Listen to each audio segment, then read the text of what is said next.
ለአርቲስት ኩራባቸው የመኪና ቻሌንጅ ተጀምሮለታል። እስከ ማክሰኞ ያልቃል ብላችሁ ቻሌንጅ አውጥታችኋል። በሁለት ቀን ውስጥ 1 ሚሊዮን ፎሎወር ትደርሳላችሁ። ግን ለመቄዶንያ 1 ሚሊዮን ብር ይሰጣል። ከዛ ደግሞ ለትልቅ አንጋፋ አርቲስታችን ኩራባቸው ደግሞ አዲስ መኪና ይገዛል። ይህ የሚያስማማን ከሆነ አሁን መጀመር እንችላለን። ፖፑላር ኤሌክትሮኒክስ ኮሜንት ላይ ገብታችሁ ዝግጁ ነን ማለት ትችላላችሁ። አዶኒ መልእክቱን ሰምተናል፣ አይተናል፣ ቻሌንጁንም ተቀብለናል። ግን ቻሌንጁ ተፈጻሚ የሚሆነው 2 ቀን ውስጥ ብቻ ነው። የቲክቶክ አካውንታችን 1 ሚሊዮን ፎሎወርስ ሲደርስ ብቻ ነው። የኩራባቸው ቪዲዮ ክስተት ድራማ ነው ወይስ እውነት? በዚህ ቪዲዮ ሁሉንም እናያለን። ለቻናላችን አዲስ የሆናችሁ ሰብስክራይብ በማድረግ ቤተሰቡ ናሁታ ቲኦ። እንደሚታወቀው አርቲስት ኩራባቸው በተመሳሳይ ልክ እንደ ጋሽ ሰለሞን ወደ ስራ ገበታው ለመሄድ ታክሲ በሚይዝበት ጊዜ ታክሲ ሞልቷል ብሎ ረዳቱ ሲያስመልሰው የሚያሳይ አንድ ተንቀሳቃሽ ቪዲዮ በማህበራዊ ሚዲያ ተለቆ ድንገት ቢከፋ ባይጠና ኖሮ በዚች ዓለም ጊዜ የማይፈታው ምንም የለም። ጊዜማ አሁን ነው ትላንት ሆኖ ቀሪ የነገው ቀሰሪ ዓመት ያህል ቀን እየዞረ ዛሬም ራሱ ነገ ነበር። ብዙዎች እንግዲህ መኪና ግዢ እንዲደረግለት ለአዶናይ አድርሰውለታል። አዶናይም እንግዲህ የብዙዎችን ጥሪ በመቀላቀል ለአንድ የኤሌክትሮኒክስ ካምፓኒ ድርጅት 1 ሚሊዮን አካውንታችሁን አስገባለሁ አቶ ኩራባቸው የመኪና ስጦታ የምትሰጡት ከሆነ ብሎ አንድ ቻሌንጅ ወይም አንድ ጥሪ አቅርቦ ነበር። ከየትኛው አንግል ነው እያየ ነው ያለው? እኔ ትንሽ አንድ የሆነ ኔጌቲቭ ሳይድ አለኝ። በዚህ ነገር ላይ ብዙም ቅራኔ የለኝም። ለአርቲስቱ መኪና ተገዝቶ ቻሌንጁ ተሳክቶ ቢሰጠው መልካም። ነገር ግን ይህ አይነት ተግባር አሁን ላይ መለመዱ ጥሩ አይመስለኝም። ለምን አርቲስት ሰለሞን የመኪና ቻሌንጁ ከመጀመሩ በፊት እሳቸው በእግራቸው እየተንቀሳቀሱ የሚያሳየውን ቪዲዮ በሶሻል ሚዲያ ራሳቸው ሲመለከቱት በጣም እንደተናደዱና በቀረጸው ልጅ ራሱ በጣም እንደተናደዱበት ራሳቸው አንድ ሚዲያ ላይ ቀርበው ቃላቸውን ሰጥተዋል። ነገር ግን ይህ ቻሌንጅ ተጀምሮ እንዲህ አይነት መልካም ፍጻሜ ሲኖረው ያ መጀመሪያ የነበረ ሀሳባቸው ውድቅ እንዳደረጉት ራሳቸው ተናግረዋል። ሳይው ስሯሯጥና ታክሲ ውስጥ ገባ ተናደድኩኝ። ማን የቀረጸኝ? ምን አይነት ሰዎች ናቸው? ምናምን ብቻ አብድ አይደለም እኮ መኪና ልገዝ የራሱ ጉዳይ። እኔ መኪና አይደለም እንደ ክብር የሰው ክብር አይጠበቅም እንደ እያልኩ ነጫነጫለሁ ለሚያሳየኝ። እንዴት እንደዚህ ይደረጋል? እኔ ይሄ እርዳታ መሰባሰቢያ ምናምን መሆን ነገር አይመቸኝም ብዙም። በቃ እግዚአብሔር የፈቀደው ነው የሚደረግልሽ አይደለም። በጣም እንትን አጽናናኝና ይሄ ነው ሲለኝ የልጅ እኮ ቆይቷል እንደዚህ ፎሎ ማደርገው።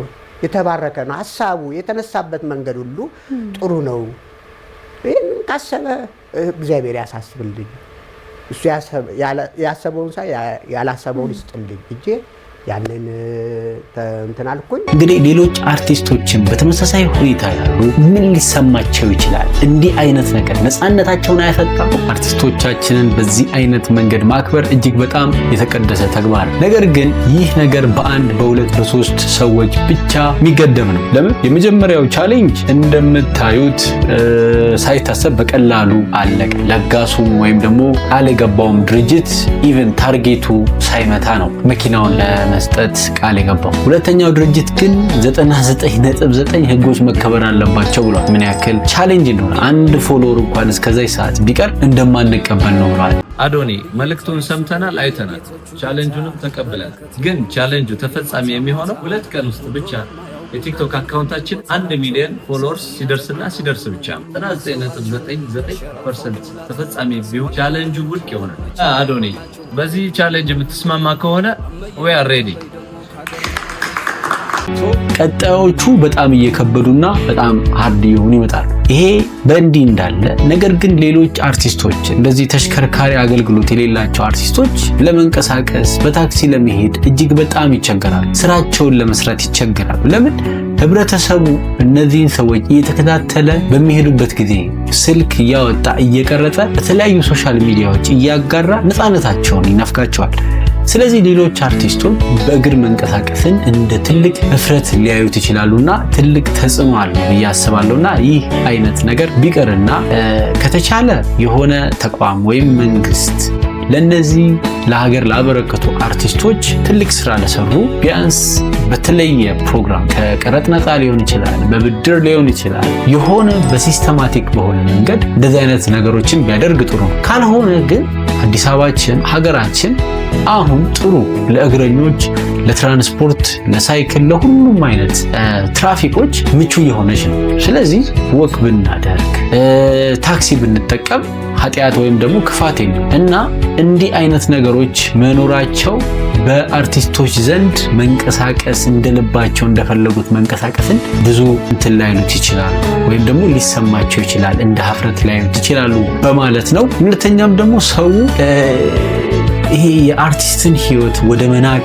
መምጣት፣ ምንም ሰርተው ምንም ጥቅም የለውም፣ ፊልም ሰርተው ኦር ሰምቲንግ ክሬዲት አይሰጡትም። አዳዲስ ሞቲቬት የሚሆኑ ከስር የሚነሱ ወጣቶችንም ዝም ብለው ነው የሚለፉት። ቲያትር መስራታቸው እንዲህ ማድረጋቸው ምንም ጥቅም የለውም፣ በሰው ዘንድ መታወቃቸው ነው እንጂ የሚያተርፉት ገንዘብ አይገኝበትም፣ ህይወት ሊለወጥበት አይችልም፣ መሸማቀቅ አለበት ብለው ወደዚህ አይነት ዘርፍ ላለመግባት ራሳቸውን አርቲስቲክ ነገሮች ላይ እንዳይሳተፉ ያደርጋቸዋል ለማለት ነው። እንግዲህ ለአርቲስት ኮራባቸው መልካም እድል ብለናል። እኔም የበኩሌን ጥረት አደርጋለሁ። እስካሁን ስለተከታተላችሁ እናመሰግናለን። በቀጣይ በተሻለ ቪዲዮ እስከምንገናኝ መልካም ናሁታ ቲዮ